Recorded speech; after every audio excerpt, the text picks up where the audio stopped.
नमस्कार बच्चों, स्कूल में डीजी क्लासेस में आप सभी का स्वागत है। आज हम कक्षा 7 की वसंत पाठ्य पुस्तक का तीसरा पाठ पढ़ेंगे, जिसका नाम है हिमालय की बेटियाँ। हिमालय की बेटियाँ ये पाठ नागार्जुन ने लिखा है। इसमें हिमालय को उन्होंने पिता का रूप दिया है और उसमें से बहती हुई नदियों को बेटियों का रूप दिया। अभी तक मैंने उन्हें दूर से देखा था, बड़ी गंभीर, शांत, अपने आप में खोई सी लगती थी। संभ्रांत महिला की भांति वे प्रतीत होती थी। उनके प्रति मेरे दिल में आदर और श्रद्धा के भाव थे। माँ और दादी, मौसी और मामी की गोद की तरह उनकी धारा में डुबकियाँ लगाया करता था। परंतु इस बार जब मैं हिमालय के कंधे पर चढ़ा तो वे कुछ और रूप में सामने थी। मैं हैरान था कि ये दुबली पतली गंगा, यही यमुना, यही सतलुज समतल मैदान में उतरकर कैसे विशाल हो जाती है। यानी जो लेखक है वो हिमालय से बहती हुई नदियों को देखकर कहता है कि वह इन्हीं नदियों के अंदर खूब नहाया है, खेला कूदा है। लेकिन जब ये दुबली पतली नदियाँ बाहर हिमालय से निकलकर समतल मैदानों में जाती है तो विशाल रूप ले लेती है। इनका उछलना और कूदना, खिलखिलाकर लगातार हंसते जाना, इनकी यह भावभंगी, इनका ये उल्लास कहाँ गायब हो जाता है? मैदान में जाकर। किसी लड़की को जब मैं देखता हूँ, किसी कली पर जब मेरा ध्यान अटक जाता है, तब भी इनका कौतूहल और विस्मय नहीं होता जितना कि इन बेटियों की बाल लीला देखकर। यानी लेखक कहता है कि जब ये हिमालय से निकलती है तो इतने हिलोरे लेते हुए, उछल कूद करते हुए निकलती है और मैदान में जाकर कैसे शांत हो जाती है। कहाँ ये भागी जा रही है? वह कौन लक्ष्य है जिसने इन्हें बेचैन कर रखा है? अपने महान पिता का विराट प्रेम पाकर भी अगर इनका हृदय अतृप्त ही है तो वह कौन होगा जो इनकी प्यास मिटा सकेगा? बर्फ जली नंगी पहाड़ियाँ, छोटे छोटे पौधों से भरी घाटियाँ, बंदुर अधिकताएँ, सरसब्ज उत्कताएँ, ऐसा है इनका लीला निकेतन। खेलते खेलते जब ये जरा दूर निकल जाती हैं तो देवदार, चीड़, सरों, चिनार, सफ़ेदों, केले के जंगलों में पहुंचकर शायद उन्हें बीती बातें याद करने का मौका मिल जाता होगा।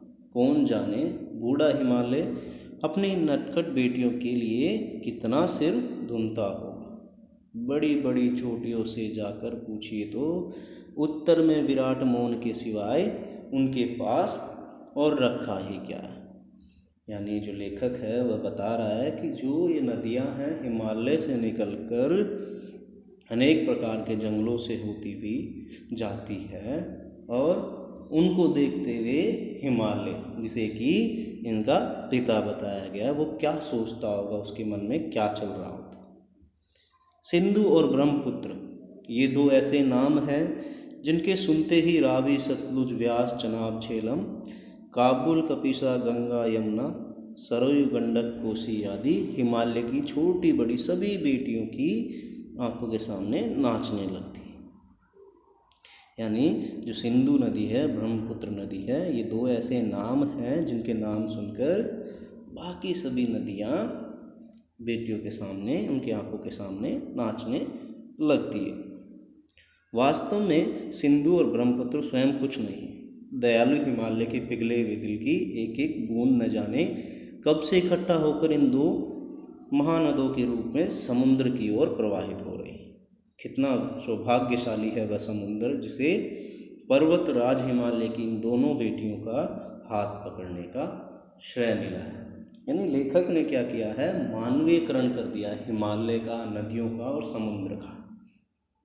जिन्होंने मैदान में ही इन नदियों को देखा होगा, उनके ख्याल से मैं शायद ही ये बात आगे आ सके कि बूढ़े हिमालय की गोद में बच्चियां बनकर ये कैसे खेला करती है। यानी जिन लोगों ने नदियों को मैदान में ही देखा है उन्हें कैसे पता, उन्हें क्या पता होगा कि हिमालय की गोद में ये नदियाँ कैसे रहती हैं।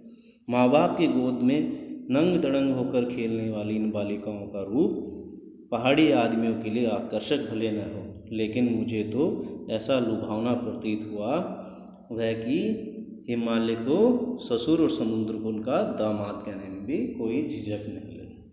यानी जब लेखक ने नदियों को कहाँ देखा, हिमालय के अंदर उसकी गोद में देखा, तो ऐसे लगा कि ये हिमालय की बेटियां हैं और जो समुद्र है वो हिमालय का दामाद है जिसके पास ये जाकर मिल जाती है। कालिदास के विरही यक्ष ने अपने मेघदूत से कहा था, वेत्रवाती नदी को प्रेम का प्रतिदान देते जाना, तुम्हारी वह प्रेयसी तुम्हें पाकर अवश्य ही प्रसन्न होगी। ये बात इन चंचल नदियों को देखकर मुझे अचानक याद आ गई और सोचा कि शायद उस महाकवि को भी इन नदियों का सचेतन रूप पसंद था।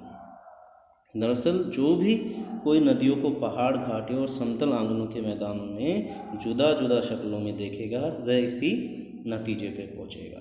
यानी कवि कहता है कि जो भी नदियों को पहाड़ों में, घाटियों में, समतल आंगनों में, तीनों जगह दिखेगा तो उनके मन में यही भावनाएं उत्पन्न होगी जो उनके मन में चल रहा है। काका कालेकर ने नदियों को लोक माता कहा, किंतु माता बनने से पहले यदि हम इन्हें बेटियों के रूप में देख ले तो क्या हर्ज। और थोड़ा आगे चलिए, इन्हीं में अगर हम प्रेयसी की भावना करें तो कैसा रहेगा। ममता का एक और ही धागा है जिसे हम इनके साथ जोड़ सकते हैं। बहन का स्थान कितने कवियों ने नदियों को दिया। एक ही दिन मेरी भी ऐसी भावना हुई। लो लिट तिब्बत की बात है, मन उछट गया था, तबीयत ढीली थी, सतलज के किनारे जाकर बैठ गया। दोपहर का समय था, पैर लटका दिए पानी में। थोड़ी ही देर में उस प्रगतिशील जल ने असर डाला, तन और मन ताज़ा हो गया, तो मैं गुनगुनाने लगा। यानी कि कवि कहता है कि नदियों को हमने अलग अलग नाम दे रखे। कोई लोक माता कहता है, अधिकतर इन्हें लोक माता ही कहा जाता है, लेकिन अगर हम उन्हें बेटियां, बहन, प्रेयसी आदि कहकर पुकार तो क्या हर्ज होगा। उसी के लिए उन्होंने कुछ गुनगुनाया। जय हो सतलज बहन तुम्हारी, लीला अचरज बहन तुम्हारी, हुआ मुदित मन हटा कुमारी, जाऊँ मैं तुम पर बलिहारी। तुम बेटी ये बाप हिमालय, चिंतित पर चुपचाप हिमालय, प्रकृति नटी के चित्रित तट पर, अनुपम अद्भुत छाप हिमालय, जय हो सतलज बहन तुम्हारी। यानी नागार्जुन ने इस पाठ में क्या किया है कि जो नदियाँ हैं उन्हें हिमालय की बेटी कहा है और समुद्र को उसका दामाद। यानी नागार्जुन ने हिमालय, नदियों और समुद्र को मानवीय रूप दे दिया। ठीक है बच्चों, उस लेसन को ध्यान से पढ़ें और अपना ध्यान रखिए। Thank you.